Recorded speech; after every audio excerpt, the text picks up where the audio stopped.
The Middle East is being pulled deeper into crisis, and the consequences reach far beyond the region.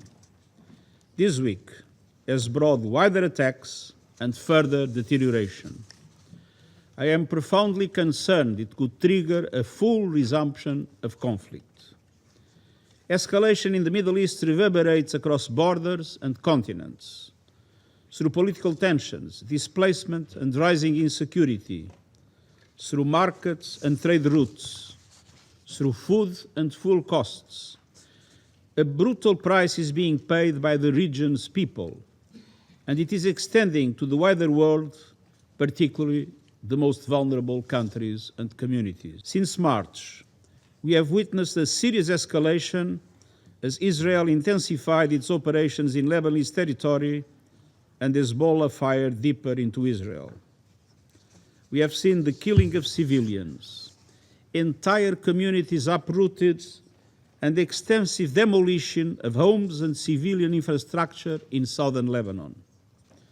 The forced displacement of over 1 million civilians, the killing of 7 UN peacekeepers, including one last week.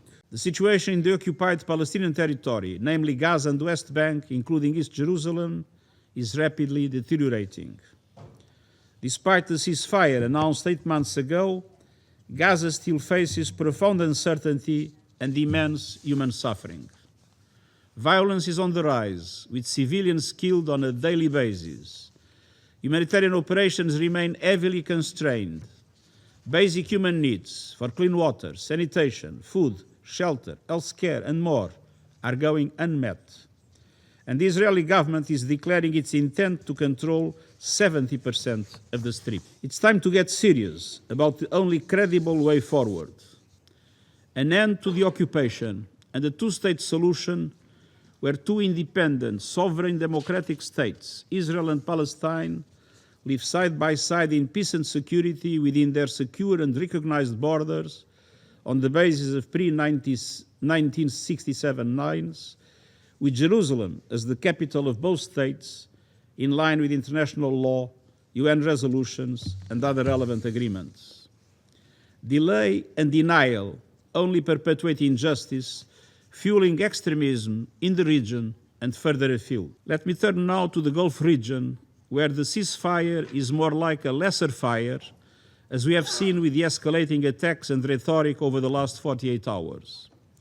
And we should not minimize the risks of a lesser fire becoming full fire, or, in another word, full war. For long periods, civilians and civilian infrastructure have come under attack in multiple countries. All threats to national sovereignty and territorial integrity are violations to international law.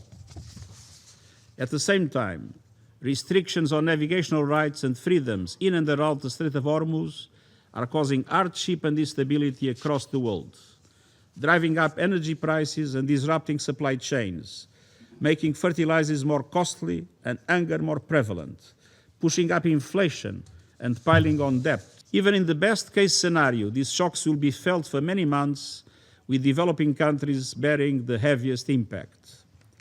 I call on all parties to honor the ceasefire and redouble efforts to reach a lasting agreement.